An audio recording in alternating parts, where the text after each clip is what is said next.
Hello friends, कैसे हैं आप सभी। आशा करता हूं कि आप सभी स्वस्थ होंगे।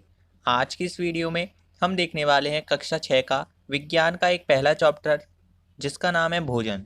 यह कहां से आता है इसके बारे में हम बहुत ही अच्छे तरीके से पढ़ेंगे। ये वीडियो आपके लिए बेहद ही इम्पोर्टेंट होने वाली है, तो वीडियो को लास्ट तक जरूर देखिएगा। तो चलिए देरी ना करते हुए वीडियो को शुरू करते हैं। वीडियो की शुरुआत करते हैं। तो देखिए, भोजन यह कहाँ से आता है। आज आपने अपने घर में क्या खाया था, पता लगाइए कि आपके दोस्त ने आज क्या खाया था। क्या आपने कल और आज एक ही प्रकार का आहार लिया था? ऐसा तो हो ही नहीं सकता है। आपने कल अलग खाया होगा और आज भी अलग खाया होगा। क्या यह सच है या फिर गलत? तो आप कमेंट में मुझे अब बताइएगा, ठीक है। तो देखिए, अपने भोजन में हम अनेक प्रकार की चीज़ें खाते हैं। खाने की ये सभी चीज़ें किससे बनी होती हैं? जैसे कि पके चावल के बारे में सोचो। हम कच्चा चावल लेते हैं, उसे पानी में उबालते हैं। इसे तैयार करने में हमें दो पदार्थों यानी कि संघटकों की आवश्यकता होती है। अब ये संघटक क्या होता है? तो देखिए, स्क्रीन पर आपको दिख रहा होगा संघटक। जब हम भोजन बनाने के बारे में सोचते हैं तो फिर भोजन बनाने के लिए हमें कई अलग अलग तरीके की चीज़ों की ज़रूरत होती है, जैसे कि कच्ची सब्जियों की, नमक की, मसालों की, तेल की और पानी की। ऐसी बहुत ही ज़्यादा चीज़ होती हैं, लेकिन जो इम्पोर्टेंट होती हैं वो हमको बहुत ही ज़्यादा आवश्यक होती हैं भोजन बनाने के लिए।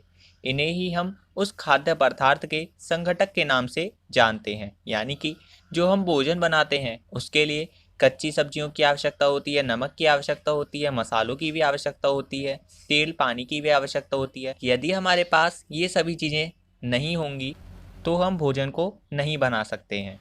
ये तो मैंने आपको अपनी भाषा में समझा दिया है। अब हम किताबी भाषा को भी देख लेते हैं।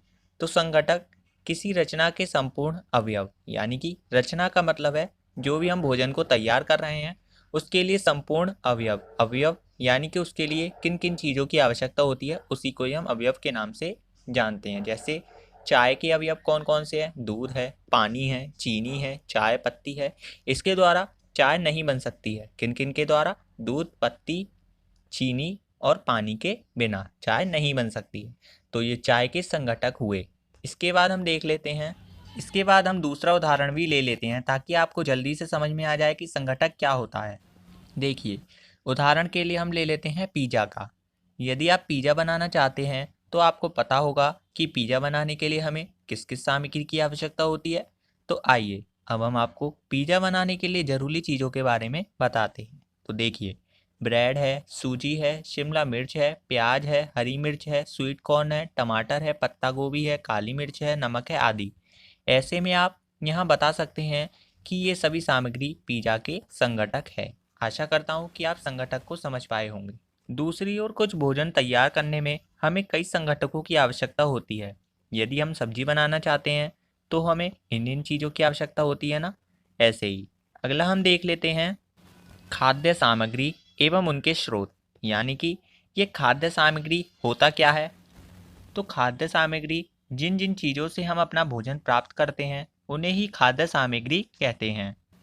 जैसे फल और सब्जी के स्रोत का अनुमान लगाना हमारे लिए बहुत आसान हो सकता है। यह कहाँ से आते हैं? निश्चित रूप से पौधों से ही आते हैं। गेहूं और चावल का क्या स्रोत है? तो आपने धान और गेहूं के खेतों में उनके पौधों की अनेक पंक्तियां देखी होंगी। इनसे हमें अनाज प्राप्त होता है। कुछ अन्य खाद्य पदार्थ जैसे कि दूध है, अंडा है, मुर्गा है, मछली है, झींगा है, मांस है आदि हमें जंतुओं से प्राप्त होते हैं। जंतुओं से हमें दूध, मांस, अंडा तथा अन्य उत्पाद प्राप्त होते हैं। गाय, बकरी तथा भैंस दूध देने वाले कुछ सामान्य पशु हैं। दूध एवं विभिन्न दुग्ध उत्पाद जैसे कि मक्खन है, क्रीम है, घी है, पनीर है और दही का उपयोग संसार के प्रत्येक क्षेत्र में किया जाता है ना। क्या आप कुछ अन्य जंतुओं के नाम भी बता सकते हैं? तो आपको अगर पता हो जो दूध देते हैं जंतु उनके नाम, तो आप कमेंट सेक्शन में मुझे बताइएगा। तो हम खाद्य पदार्थ दो स्रोतों से प्राप्त करते हैं हम, एक तो पौधों से और दूसरा जानवरों से। पौधों से प्राप्त खाद्य पदार्थ कौन कौन से हैं? तो गेहूं है, दाल है, चावल है, मक्का है, सब्जी है। और जानवरों से प्राप्त खाद्य पदार्थ है अंडा, मांस, दूध, दही, मछली। तो आप आशा करता हूं कि समझ पाए होंगे कि पौधों से क्या प्राप्त होता है पदार्थ और जानवरों से क्या प्राप्त होता है पदार्थ। इसके बाद हम अगली वीडियो में देखेंगे भोजन के रूप में पौधों के जो भाग होते हैं उसके बारे में। आपको वीडियो कैसी लगी कमेंट सेक्शन में मुझे बताइएगा। आपको वीडियो अच्छी लगी हो तो वीडियो को लाइक और चैनल को सब्सक्राइब जरूर कीजिएगा। मिलते हैं अगली वीडियो में, तब तक के लिए जय हिंद जय भारत।